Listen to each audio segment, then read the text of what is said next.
Okay, so welcome back. We are now in chapter 3, and we are going to be talking about intrapersonal communication.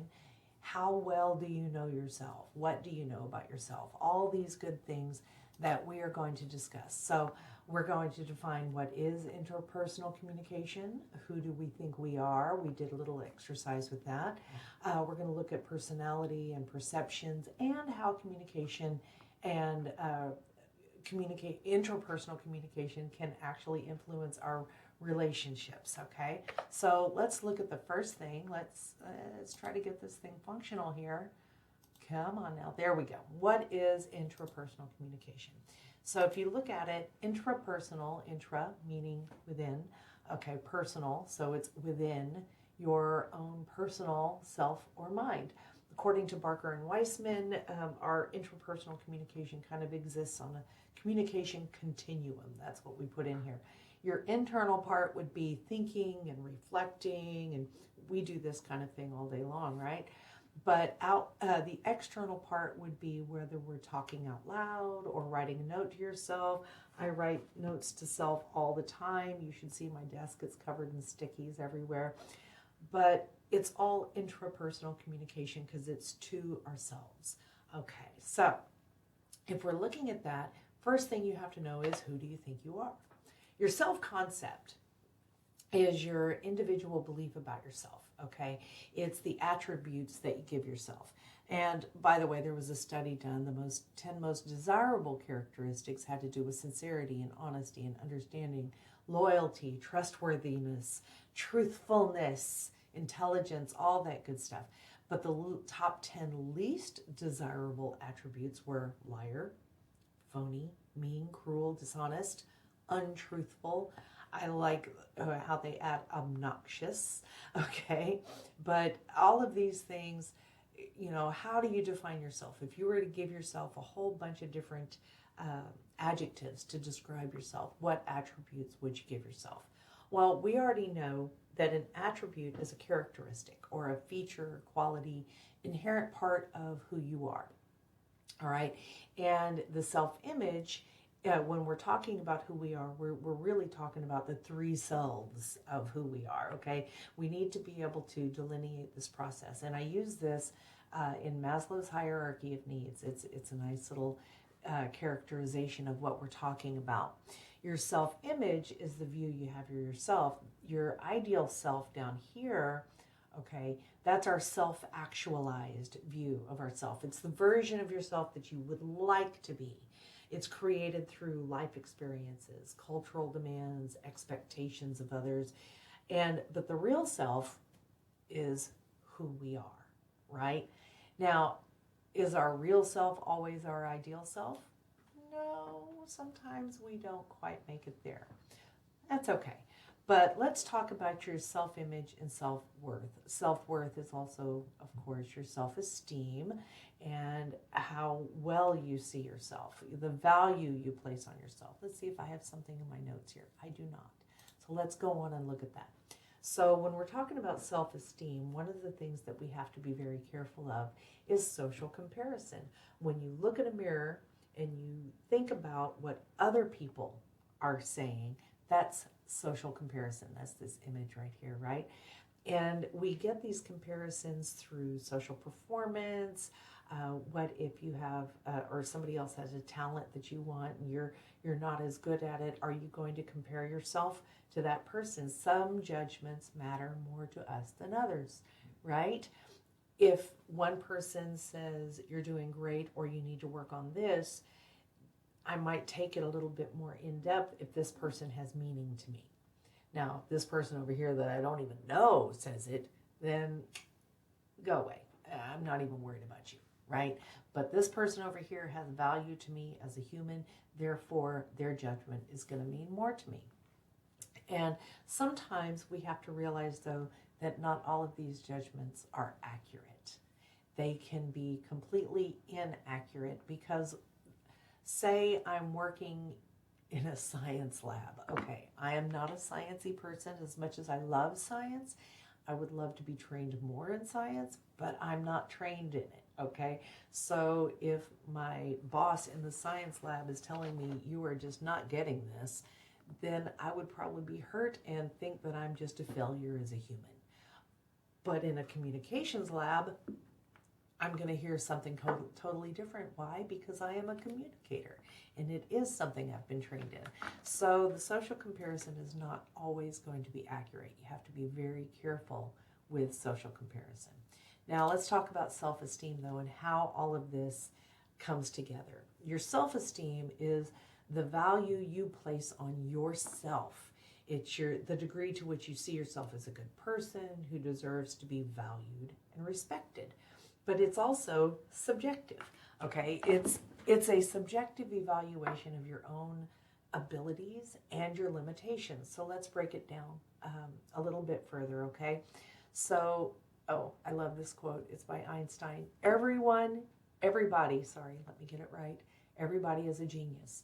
But if you judge a fish by its ability to climb a tree, it will live its whole life believing that it is stupid. There you go. So, okay, our communication with others impacts our self-esteem, right? We already know this, and our self-esteem impacts our communication with others. And so let's break it down a little further. When we discuss our abilities, okay, because it's all subjective, when we discuss our abilities, we're referring to either our acquired skills or natural capacity or talent. For some people, these abilities can be inherent, they're natural, they just automatically, they have it down. Or they can be learned, they can be trained. But it's also good to know your own limitations, okay? It's important to recognize that we all have limitations. Every single last one of us. I know that I'm scientifically limited, not just because I'm not trained, but because I have a problem with numbers. And I would have trouble with all the math that's involved because I have a problem with numbers. It's a limitation. And so when it comes to my self-esteem, I have to be able to evaluate those limitations. Did I know about those limitations? Yes, no. If they don't bother me, then why should it hit my self-esteem? Okay? When it comes to understanding our limitations, it's important to recognize what we can change and what we cannot change and accept the fact that we cannot change it. So don't let it hit your self-esteem. It's okay. All right. Now, how do you care for yourself? Compassion is being touched by the suffering of others, right? It's opening awareness to, this is according to your textbook. It says, Neff said, being touched by the suffering of others, opening one's awareness to others' pain and not avoiding or disconnecting from it. In other words, feelings of kindness towards others help their suffering, okay? But self-compassion is just as important. It's being touched by and open to your own issues, your own suffering, not avoiding it. Okay, you have to know that there are several different components to compassion, and one of them is sometimes you just have to be kind to yourself. And we have to accept that, common humanity is out there. It's just the way it works. We have to be mindful of what we say to ourselves and remember that we do have abilities. We may not have the abilities that we want, but we can train them hopefully. But we do have abilities. We just may still be searching and seeking what those abilities are. And we have limitations. All right, I will never run a 5K. I walked it. I know that I can walk it. Am I upset? Is my self-esteem hit that I can't run? Maybe a little bit. But the fact is, I know I can walk it. It's a limitation, but it's also an ability. Okay. So I have to just be compassionate with myself and say, look, this is just the way you are, accept it, move on. Now, understanding that self-compassion also has something else going on. You see this picture here? It's a girl, she's feeding an apple to a vulture, and it says, don't feed the vulture. This was what's in the book, and I thought it was highly entertaining, so I went and looked it up a little further. The apple represents all of the negative things we say to ourselves during a day. How many times do you say, oh God, I suck at this? Or, ooh, I shouldn't wear this. Just this morning, I put on a shirt. I looked in the mirror and I was like, ooh, I shouldn't wear this. It makes me look a little poofy in the tummy and yada, yada, yada, yada. Right? Many of us spend our entire days just feeding that vulture all the negative things and the self-deprecating things and thoughts and statements to ourselves. So how do we get out of that habit? Are you one of those people that does that? So how do we get out of that habit? There are 4 different methods: reality testing, looking for alternative explanations, putting it into perspective, and using goal-directed thinking. Now, reality testing is asking yourself, what is my evidence for and against this? Are my thoughts factual, or are they just interpretations? Remember, there's a difference between a fact and an opinion. Okay, sometimes we decide that our opinions are absolute fact, but they are not, especially when they concern ourselves. So don't jump to those negative conclusions. Look for alternative explanations. What else could this mean? If I were being positive, ask yourself that. If I were being positive, how would I look at this? How would I perceive this? Okay, like I could have thought to myself this morning, ooh, I haven't even fit in this shirt in 3 months. This is nice. But I wasn't. I was in a negative vulture feeding mode. So I said, ooh, I can't wear that. Excuse me. And then sometimes you just have to put it into perspective, reframe it, put it into perspective and say, is this as bad as I'm making it out to be? Am I being overly negativistic? What's the best thing that could happen? What's the most likely thing that could happen? Or use goal-directed thinking. This is the one that I like. And this is the one I have to keep reminding myself of. Is thinking this way going to help me feel good? If the answer is no, then get out of that thought process and move on. Ask yourself, what can I do to help me solve this problem? Ask yourself that. So understanding self-compassion. It's, don't feed that darn vulture. Okay, now how does your personality and who you think you are and your self-esteem and your self-concept, all of that combined into one thing is your personality, right? So how does your personality impact your communications? Well, we know that there are several different types of cognitive dispositions, but let's look at this first. Let's make sure we have an understanding of these terms, okay?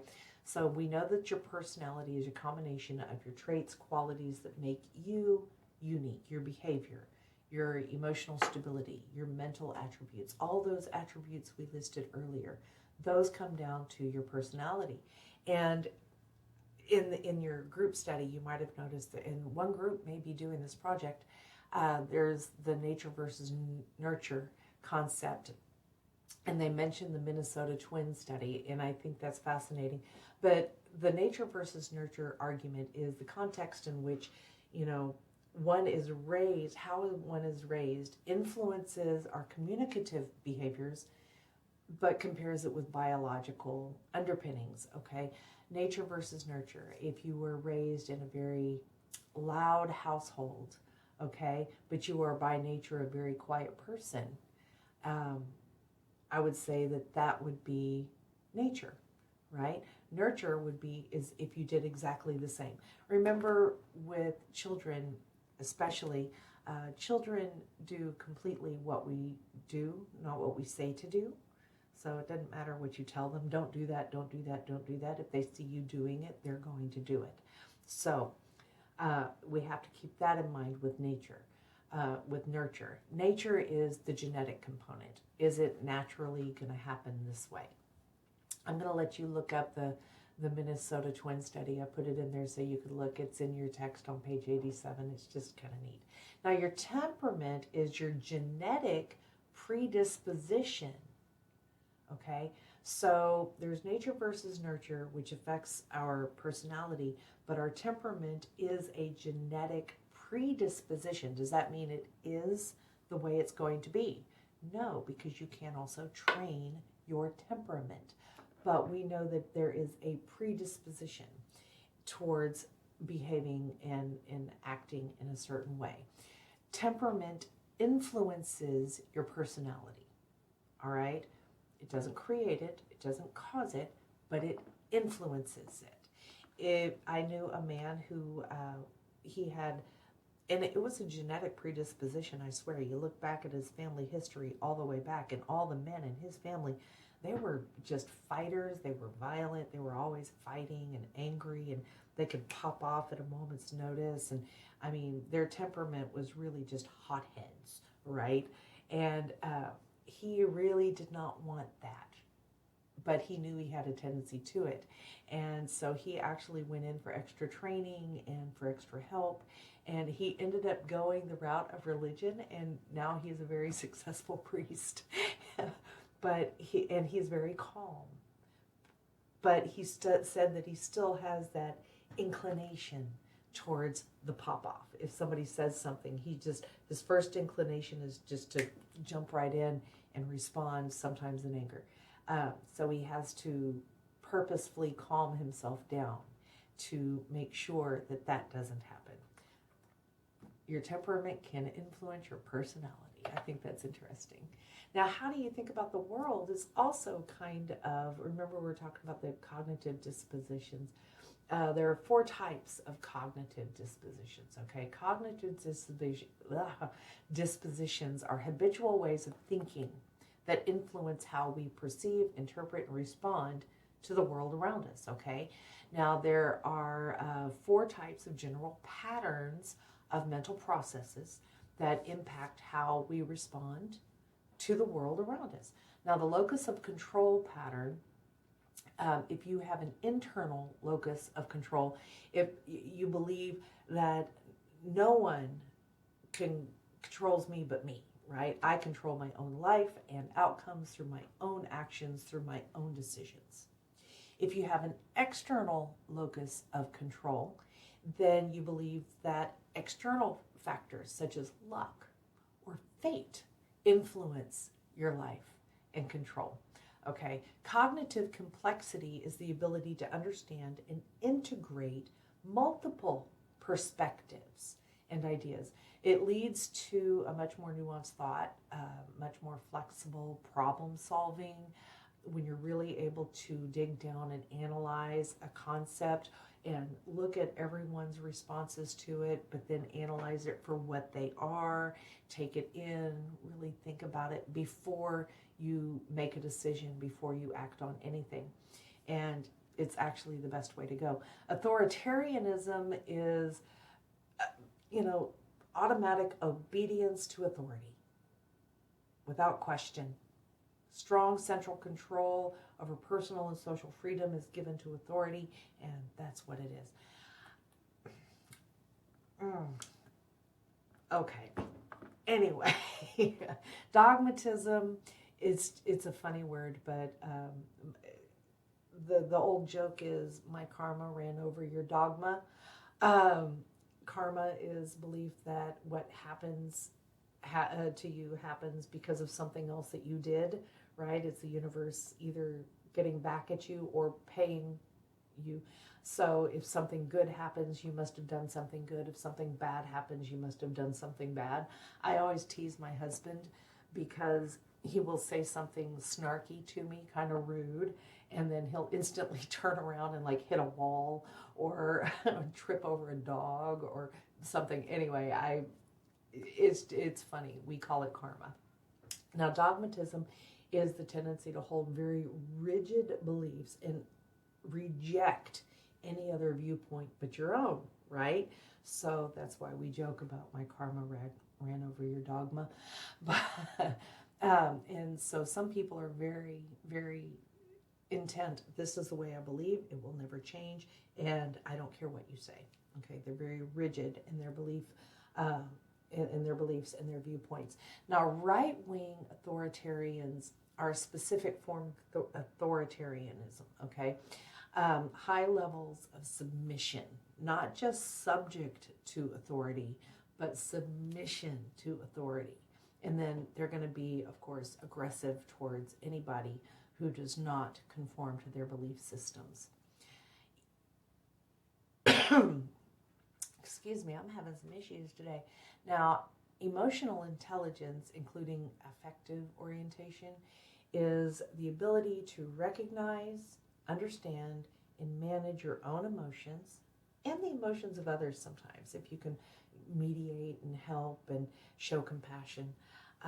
Facilitating effective communication, effective relationships. Affective orientation refers to your ability to prioritize your emotions and feelings in decision making, as well as in your behaviors and interacting. So affective orientation means affective. Think of affect is the emotional, okay? The emotional aspect of who we are. Emotional intelligence is being able to recognize our own and recognize others. Now, if you have an internal locus of control, but you have the ability to cognitively think in a complex fashion with emotional intelligence, you're doing great, okay? There can be combinations of all of these. I'm not saying that it has to be one or the other. These are just the cognitive dispositions that you need to pay attention to. Now, when we communicate with others, though, we have to remember that there are communication dispositions, and it's the general pattern of how we communicate with others. Okay, introvert versus extrovert. I highlighted those because those, I have no doubt, you know exactly what we're talking about. If you are introverted, you tend to communicate less. You are quiet. You stay to yourself. If we were to do a thing here, they have possibly an internal locus of control, but most likely it's more external. They stay quiet unless somebody talks to them, okay? They may be very cognitively complex, but there may be an aspect of the authoritarianism in there. Don't know. Extroverts, out there. Talk to anybody, communicate with anyone, has no problem. There's no shyness involved here, okay? There is no communication apprehension going on, and they're just much more willing to communicate. And so if we were here, chances are they have a much more internal locus of control. Could potentially, again, notice I always say could, and potentially could be cognitively complex. And they could show up anywhere in here, anywhere in here. Every person is unique. Okay, so introverts versus extroverts. We also know that we have approach and avoidance traits. If you think about approach traits, do you approach others or do you avoid them? Do you wait till they come to you? Actually, these should have all been indented further underneath this, right? I'll fix that later. Anyway, and then we have our general pattern here. Are you argumentative? Now, notice I did not say, did you argue? Argumentativeness and argumentation are totally different than aggression. Verbal aggressiveness is different. This is where you can be aggressive. What are you, stupid? That kind of thing. For some reason, I always go straight to New York thought processes on that. Not everybody in New York is aggressive, I promise you.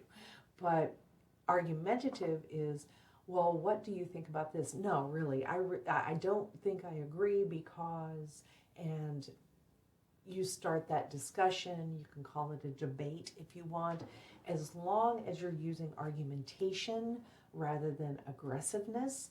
Then it's not an argument, it's just an in-depth discussion. And of course, there's the socio-communicative orientation. Socio-communicative orientation, I can't believe I got that word out, is your responsiveness to others who communicate with you or to whom you need to communicate, right? Are you assertive in your communications? Are you versatile? Can you, sling from this sarcasm over here because with this individual you have maybe a more sarcastic communication event going on, while over here it might be more formal. Over here you might include a lot of cuss words, while over here you definitely don't. Okay, are you more versatile? And then finally we're going to bring it down to the relational. That's the communication dispositions. Now we're going to talk about relational dispositions. Now we know that in relationships we have different styles of communicating, and we call those attachment styles, by the way. It's the general patterns of mental processes that we use that impact how we view and organize ourselves in the relationship. Okay, so the attachment styles mean that they're a set of behaviors, usually inherent behaviors. They're when we say inherent, think in terms of habit. Okay, it's just kind of who you are, and they're designed to allow proximity with support of others or with other people. And it's based on our attachment styles from childhood, but we're not getting into that right now. Actually, yeah, let's kind of get into that right now. Let's look at the next slide. There are 4 different attachment styles that have a basis, very much a basis back in that nature versus nurture. It has to do with nurture. How were we raised? And because this can influence our attachment styles in relationships for the rest of our lives, right?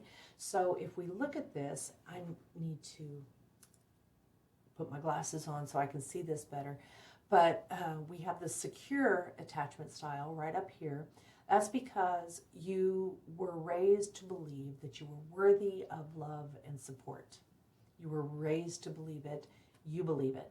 And then your model of others, if you look at that, the people that you were raised with were trustworthy. They were available. And so you always felt comfortable with intimacy, autonomy. You look at that. I didn't even spell it. They spelled it, and they spelled it wrong. Autonomy, not autonomoi. Anyway, I should have double-checked this before I used it, huh? I just saw that. I'll fix it later again. But the secure attachment style means that we are comfortable, we feel comfortable with others, we have probably a much higher self-esteem, higher self-concept, higher worth, okay? Now, what if you were raised with preoccupied parents? They were always off on their phones or watching TV, or they were never home, or yada, yada, yada. You felt a little maybe neglect. Not a huge amount of neglect, but maybe a little bit. Then you might not feel like you were worthy of love and support quite as much. Okay, so you have a negative relationship with the self. But your relationship with others, you felt like your parents were, trustworthy, available. You had a positive relationship. So preoccupied is you still felt like your relationships are trustworthy and available and worth having, but maybe because you feel less worthy yourself, you're preoccupied with those relationships. Think in terms of obsession, but not quite that deep. Okay. Now, down here, we have the negative fashions of what we think of others. Okay. What if you were raised with people that were unreliable, that were just flat out rejecting you, or that they were arguing all the time, or you never felt comfortable, you never felt safe, okay? Now, this comes back to yourself again. If you have a high value of love, then dismissing. It's dismissing.